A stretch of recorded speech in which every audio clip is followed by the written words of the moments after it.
এই মুহূর্তে আপনাদের জয়পুরহাটে নিয়ে যেতে চাই। সেখানে আছেন আমাদের সহকর্মী আব্দুল আলিম। তিনি সেখানকার উদযাপনের এই মুহূর্তের বিশেষ দিকগুলো জানাচ্ছেন। আব্দুল আলিম, শুভ সকাল এবং শুভ নববর্ষ। আমরা জানি যে সারা দেশব্যাপী নানা রকমের আয়োজন তো রয়েছে। জয়পুরহাট জেলা পর্যায়ে আয়োজন রয়েছে, জেলা প্রশাসনের আয়োজন রয়েছে, কিন্তু আমি রুনি এবং জুবায়ের আমি যে জায়গায় দাঁড়িয়ে আছি, অর্থাৎ আমরা আজকে একটা ভিন্ন আয়োজন দেখাতে চাই। সেটা হচ্ছে জয়পুরহাট সরকারি কলেজ, ঐতিহ্যবাহী সরকারি কলেজ।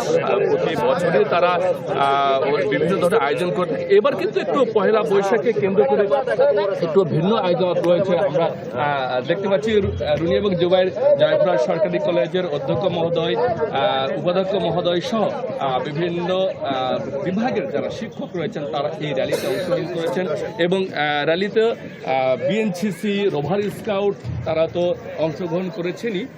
আমরা যদি শুনেছি এখানে যে আয়োজন রয়েছে রুনি এবং জুবায়ের, সেই আয়োজন হচ্ছে র্যালি রয়েছে, পান্তা, আলুর ভর্তা, ডাল ইত্যাদি বাঙালি সংস্কৃতিকে লালন করার জন্য যে বিষয়গুলো রয়েছে সেগুলো তারা আয়োজন করেছে। সেই সাথে দিনব্যাপী সাংস্কৃতিক কর্মকাণ্ড রয়েছে এবং রুনি এবং জুবায়ের আমরা জানি যে এই দিনটাতে একটু হলেও ভিন্ন ধরনের আয়োজন থাকে, অর্থাৎ বাঙালি সংস্কৃতির যে ধরনগুলো আমরা দেখতে পাচ্ছি।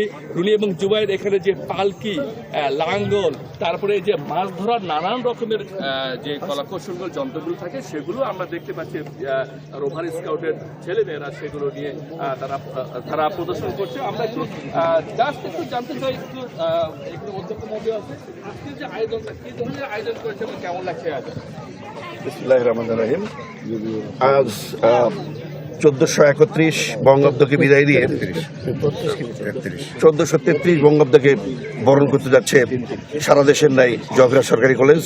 এই উপলক্ষে আমরা আয়োজন করেছি এক বর্ণাঢ্য র্যালির। এই র্যালিতে আমরা পারতপক্ষে লোকজ সংস্কৃতির বিভিন্ন জিনিস যেমন পোলো, লাঙ্গল, জোয়াল আয়োজনটা এই যে অনেক সুন্দর একটা আয়োজন করছে। কেমন লাগছে শিক্ষকদের নিয়ে? খুবই ভালো লাগছে এবং বাঙালির যে ঐতিহ্য সেটাকে যেন আমরা ভালোভাবে উপস্থাপন করতে পারি সেজন্য ধন্যবাদ স্যার। আপনারা অনেক আয়োজন করেছেন, অর্থাৎ আজকের এই যে দিনটা, এই দিনটা সত্যি বাঙালির যে ঐতিহ্য সেগুলো নিয়ে আপনারা আয়োজন করেছেন। দিনব্যাপী আপনাদের অনেক আয়োজন থাকবে। রুনি এবং জুবায়ের, অসংখ্য ধন্যবাদ আব্দুল আলিম।